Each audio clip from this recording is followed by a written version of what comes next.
warahmatullahi wabarakatuh. Nama saya Dewi Utami. Saya akan menjelaskan salah satu dari pemenang Nobel Ekonomi yang bernama Simon Schmidt-Kuhnert.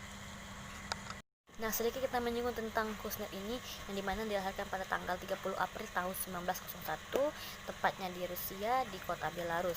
Yang dimana si beliau ini terkenal pada studinya tentang pendapatan nasional dan komponen-komponennya, dan Kuhnert ini adalah guru besar di ilmu ekonomi pada Universitas Pennsylvania pada tahun 1930 sampai 1954, dan di Johns Hopkins pada tahun 1954 sampai 1960, dan di Harvard pada tahun 1960 sampai 1971.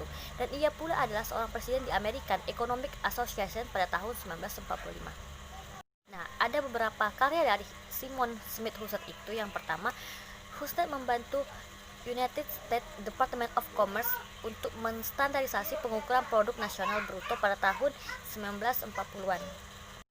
Yang kedua adalah Kuhnert membantu mengembangkan revolusi Keynes. Pengukuran Kuhnert juga membantu mengajarkan studi ekonometri yang didirikan oleh Ragnar Fritz dan Jan Tinbergen.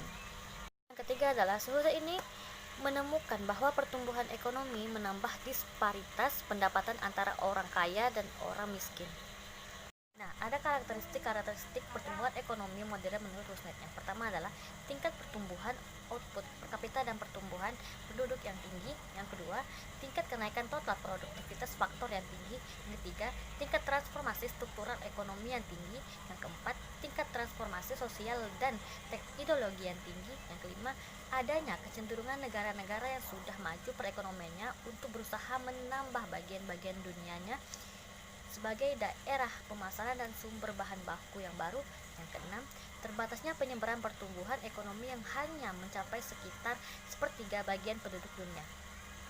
Nah, adapun hipotesis menurut Kuhnert yaitu data-data ekonomi periode tahun 1970 sampai 1980, terutama mengenai pertumbuhan ekonomi dan distribusi pendapatan, terutama di LDS atau Less Developing Countries, terutama di negara-negara yang mempunyai sifat pertumbuhan ekonomi yang cukup pesat seperti Indonesia, menunjukkan seakan adanya korelasi positif antara laju pertumbuhan ekonomi dan tingkat kesenjangan ekonomi.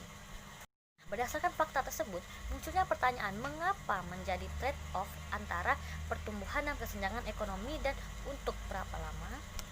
Nah, kerangka pemikiran ini yang dilandasi oleh hipotesis Kuhnert yaitu dalam jangka pendek ada korelasi positif antara pertumbuhan pendapatan per kapita dengan kesenjangan pendapatan. Namun dalam jangka panjang, hubungan keduanya menjadi korelasi yang negatif. Artinya, dalam jangka pendek, meningkatnya pendapatan akan diikuti dengan meningkatnya kesenjangan pendapatan. Namun, dalam jangka panjang, peningkatan pendapatan akan diikuti dengan penurunan kesenjangan pendapatan. Fenomena ini dikenal dengan nama kurva U terbalik dari hipotesis Kuhnert. Nah, ini adalah salah satu contoh kurva Kuhnert U terbalik. Sekian penjelasan dari saya, kurang lebihnya mohon maaf. Wassalamualaikum warahmatullahi wabarakatuh. Semoga bermanfaat.